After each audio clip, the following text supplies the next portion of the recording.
Hey guys, Jessica here. So today we're going to talk about a question that a lot of prenatal moms have, and that is, should I take my breast pump to the hospital? And that is a really actually a complicated and nuanced question. So the answer has evolved over time. It's very dependent on where you're at, what hospitals you're going to be delivering at, and what your situation is.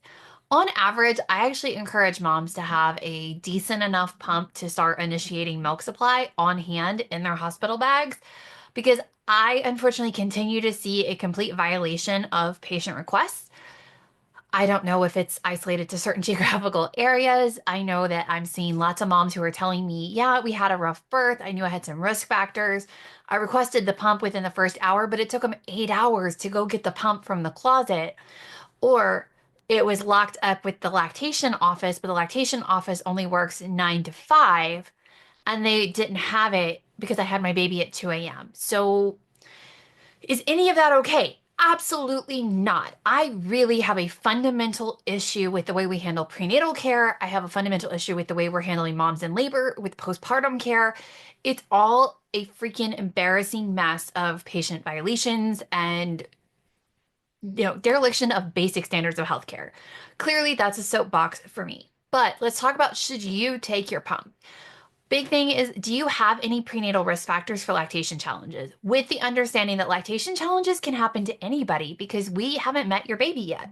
Your baby could have feeding challenges regardless of your health. Lactation is a two-person sport. We need somebody to bring in the milk supply. We need somebody to demand the milk supply. Baby's job is to demand. Our job is to make it. So risk factors actually include being a first-time parent. We call those unproven boobs in my office. We don't know what your body is capable of. So it's not that we doubt your body, it's that we don't know. There are moms that have had two, three, four, five babies, have no history of milk supply challenges. I know beyond a shadow of a doubt, no matter what they do, they're going to bring in this epic supply of milk because that is what their body seems to excel at. If you have advanced maternal age, I hate this term. It applies to me too. I don't like it. I really dislike that we're calling moms geriatric moms, like rude. But if you're older than 35, you are at a higher risk of milk supply issues. The reason for that is that you're at a higher risk of metabolic issues. Metabolic issues are often the early indicator of them is milk supply challenges. So you're at a higher risk just because of your age. Maternal obesity. This one's a really loaded one because we have a lot of people who are like, wait, what does my weight have to do with that? And as somebody who has been overweight for the majority of my adulthood, and classified as, very obese, that's a really loaded comment for us to say to somebody, especially with pregnancy, you do gain weight. And that's another area that moms are really sensitive about. Okay, but let's talk about what that means for you. I actually don't think your body weight has anything to do with your risk factors. I think the risk factors are the metabolic issues that can lead to us being overweight. So if you are overweight simply because you love food and you eat a large quantity of food, you probably don't have any significant risk factors outside of, is that weight putting strain on your body and causing issues? What I see more often is moms who are like, I've been overweight since puberty finished, or I was overweight since before puberty, and it doesn't matter what I do, I can't lose weight. When we do, kind of a like investigation into, what is your diet, what is your exercise like, their weight does not match what's going in their mouth and the amount of energy they're expending. So we know then that the weight is not a symptom of what they're doing, it's a symptom of something underlying that's driving the weight. So if you have those issues, you are also at risk, just like with advanced maternal age. It's not your age, it's actually the risk factors that come with that. Diabetes, including gestational diabetes, insulin resistance, these are risk factors. If you had gestational diabetes, we can anticipate that your milk may be delayed. Some people are really lucky, they're able to stay diet controlled and we don't see a delay. Other people are not so lucky. Oftentimes it's completely out of the mom's control, but again, it's another loaded issue because we place a lot of pressure on moms. If you have hypertension, hypertension is out of your control in most things, but it can cause issues with lactation. Until the hypertension has resolved, we often see challenges. Not for everybody though. So if you have hypertension, you might really want to have a pump accessible. If you have a history of eating disorders, that's actually a risk factor because we could have some underlying nutritional deficiencies or we could struggle with eating enough food and drinking enough in order to generate a full milk supply. If you have a history of gastric bypass surgery actually causes a lot of nutritional deficiencies and it causes issues with malabsorption. So even if you are doing everything you're supposed to do, you're able to eat again, you're able to get in enough calories, we may struggle because of the nutritional deficiencies secondary to the absorption issues. And that's another very sensitive issue for people is they're like, but I lost all the weight. Well, losing all the weight doesn't always fix the underlying issues that led to the weight in the first place. So we have a lot of moms who are they're really unprepared for that. No one actually tells them during their prenatal visits with their OBGYN, but that's a whole separate issue for another video. So if you have a history of gastric bypass surgery, I would have a pump available so we can try and bring in the milk supply. A history of thyroid disorders. The thyroid is absolutely implicated in a lot of undersupply and oversupply. It leads to a lot of volatility in the supply. If you have a history of infertility challenges, the same issues that can cause you to struggle to get pregnant can cause you to struggle to lactate. And what we see a lot of is moms who start the infertility journey workup and their partner is actually identified as being the cause of infertility. So all looking into their health situation ceases. So they're told it was just on the male side. But then we go on to find out that actually you both may have had issues. Even if he had had, lots of healthy sperm available, it may still not have worked because there were issues on your side that were undetected. Because again, metabolic issues that can cause infertility oftentimes get missed. And our bodies are really good at, getting pregnant, even when it seems like you shouldn't be able to. But lactation is a lot more vulnerable than pregnancy for a lot of people. So if you have a history of infertility challenges, whether that's getting pregnant, staying pregnant, that's a risk factor and we want to have a pump handy. If you have PCOS can cause oversupply, it can cause undersupply, it can cause you to be a just enougher because PCOS is rooted in hormone imbalances and insulin resistance. So that's actually the reason that we see the supply be a little bit volatile.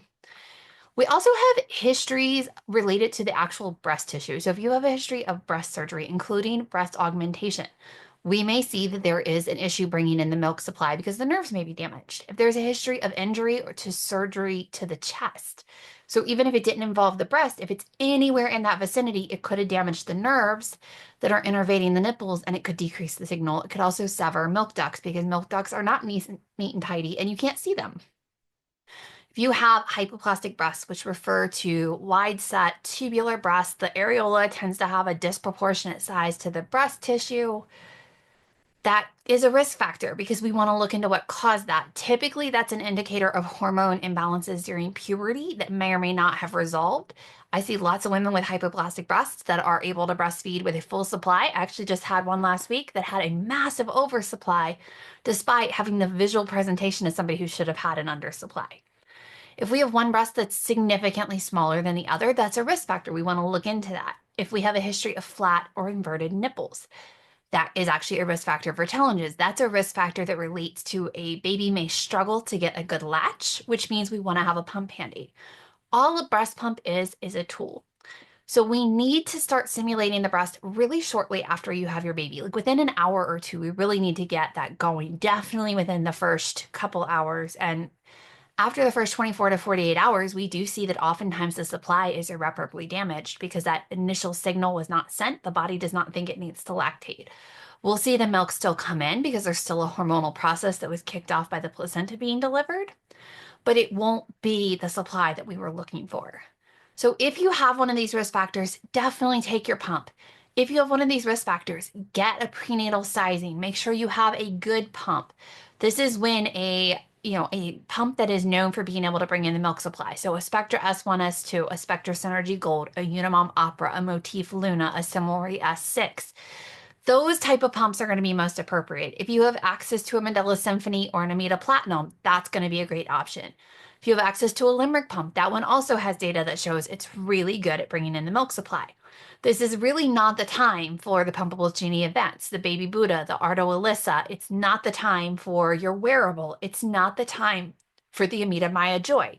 These pumps may be more than capable of handling a mature milk supply that's already been established, but they may not be our best option. Now, the Baby Buddha and the Pumpable Genie Advance, I am going to give them a little bit of a call out because we do sometimes use them to stimulate supply. If somebody is, fairly low risk and doesn't want to buy a heavier duty pump, we'll often recommend one of those as a portable because we can use it at least as a stopgap measure while we're waiting to get something more effective to help in the event that something shifts and it becomes more high risk and more complicated. But when do we use it after birth? It really depends on the situation. If you have a history of supply issues, we might start pumping after you're nursing fairly quickly, if not right away, to help generate that additional stimulation while we're assuring that baby is eating effectively. If baby's not eating effectively, if baby's tired, if there's a lot of swelling, if you were on magnesium during your delivery, if you had a lot of narcotic painkillers, if baby's just not quite with it yet and not eating vigorously every couple hours, then we may use the pump early on. If baby is eating vigorously, we may not interfere with it. We may just monitor the diapers and the weight to make sure that baby's doing good. And as long as baby's doing well, then we know that the supply is coming in like it's supposed to. It's all a very fluid wait and watch game, which I know is really hard for my type A moms because a whole lot of things that we would like to be in control of are outside of our control after we have a baby. But one of the things you can control is bringing a pump with a properly fitted flanges to the hospital. Now, if you are watching this and you're like, but I don't want to take it to the hospital. I don't have a pump yet. I'm not going to get a pump until after I deliver. Okay. Well, let's talk about these sizing insert kits. At least take a sizing insert kit because we don't know what your nipple size is going to be after you deliver. If I meet with somebody at 34 to 36 weeks, I can typically get them an estimate, but their estimate is going to be, two or three sizes that I want them to have on them. If we don't have the opportunity to do that, or you don't have somebody that has that skill set available to you, that's fine. This is everything from 13 to 21. It's going to cover the vast majority of women. And the good news is the hospitals are going to have everything from 24 to typically 36. Not that you need higher than a 24 to 27 on average. I do see a 27 being necessary in some women immediately after delivery if their nipples are on the larger side. Really don't see above a 30 very often. It's typically pretty rare. We have fibrous breast, and they typically know ahead of time because they know that their nipples are a little bit larger. But, you know, the hospital is not going to have smaller sizes on average. Sometimes they will have them in the gift setup, in like the gift shop. Sometimes they will have them in like a vending machine. I'm seeing more of that. Our local hospital here, their LCs do actually staff. They have all these type of inserts available, but that means you have to wait for somebody to give that to you. When we're talking, the sooner we get stimulation, the better the outcomes. Sometimes moms don't want to take that risk. They want to go ahead and have that done and in their bag. And I'm somebody who highly recommends taking control of your journey because I see that end up in happier moms, healthier lactation outcomes, and better feelings about how things go on. So hopefully that helps answer your question. I'll link some blogs below that you can read to decide whether you are interested in taking your pump. And if you're interested in taking your pump, what to pack in your bag. So hopefully this helps you when you're planning for your breastfeeding journey, and happy pumping.